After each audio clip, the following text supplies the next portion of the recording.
The island of Sodor is surrounded by beautiful blue sea. It has fields of green and sandy yellow beaches.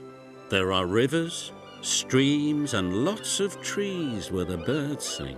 There are windmills and a coal mine and docks where visitors to the island arrive. The island also has lots and lots of railway lines. Who's that puffing down the track? It's Thomas. Hello, Thomas. Hello, everybody. Welcome to the island of Sodor.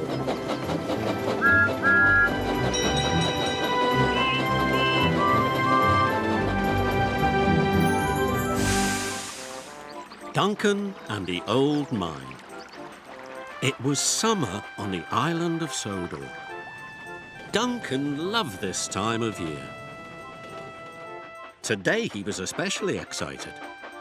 He was going to take a party of holidaymakers to see Culdee Caves.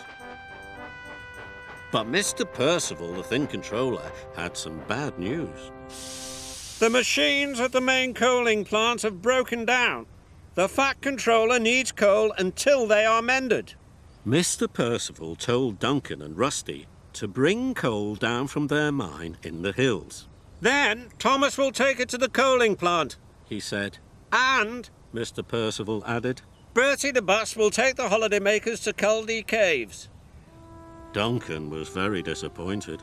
He wanted to go to the caves. Pulling coal trucks wasn't an exciting job at all. As Duncan was puffing slowly to the mine, he noticed an old line branching off into the trees and bushes.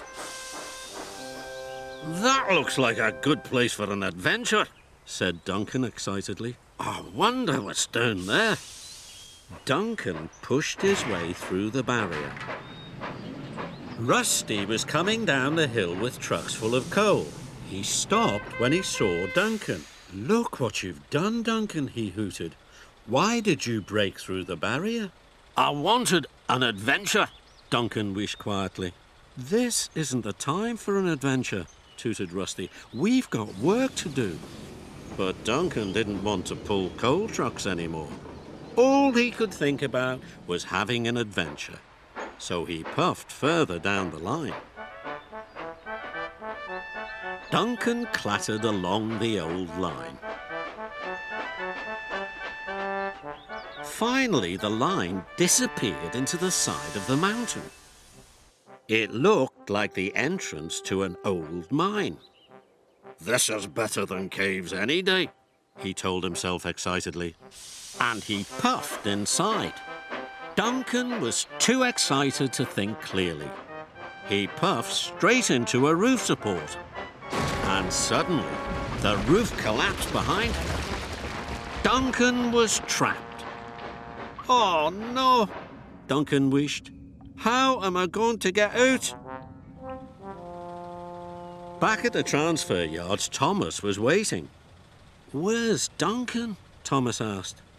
"I don't know," said Rusty. "I'd better go and look for him." It was dark and lonely in the old mine. Duncan didn't like it at all. He looked up at the shafts of light. "Maybe if I whistle, someone will hear me."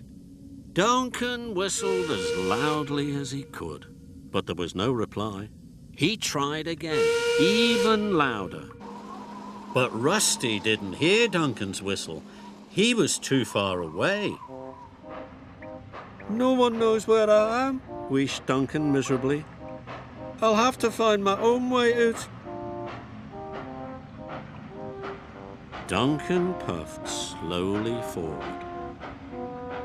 Inch by inch, Duncan crept further into the mine. It was dark in the tunnel and getting darker. Then suddenly, he bumped into a set of buffers. Duncan could go no further. Now he was scared.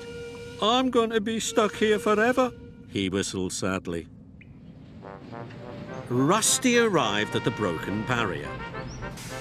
Perhaps Duncan went looking for an adventure after all, he thought. Soon, Rusty came to the collapsed entrance. Duncan must be inside, he cried. Rusty was very worried. Duncan was still trapped. He puffed nervously backwards and forwards. He biffed the buffers again. This time he heard a squeaking noise. I know what that is, he thought. It's the sound of wheels going round. Duncan edged forward very slowly. He hit the buffers again and pushed them carefully. They moved, and as they moved, the wheels squeaked. Duncan hadn't hit buffers at all. He had run into some trucks. If there are some trucks on this track, he thought, maybe it'll lead somewhere. He pushed the truck slowly forward along the track. Soon, he saw a light at the end of the tunnel. But the way out was boarded up. Must think clearly, he huffed to himself. Then he had an idea. With all his puff, Duncan bashed the trucks, and they crashed and smashed through the boards. Duncan was free. I did it, he hooted happily. Rusty heard the crashing sound. He hurried on to see what it was. Soon he found Duncan. Where have you been? He cried. I had an adventure, puffed Duncan happily, and look what I found. Rusty could hardly believe it. Duncan was pushing trucks full of coal. Duncan and Rusty raced the trucks down the mountain to Thomas. Duncan and Rusty pulled into the transfer yards. Thomas was very happy to see them, and so was Mr. Percival. Duncan told Mr. Percival all about his adventure. Mr. Percival told Duncan he was very lucky. Duncan should not have broken through the barrier.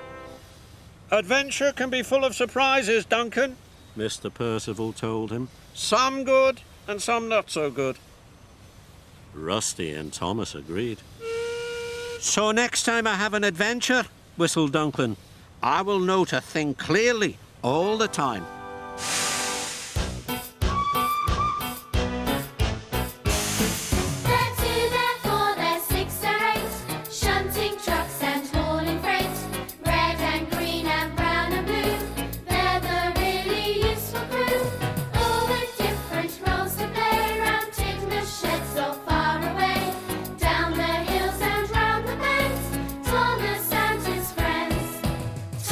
He's the cheeky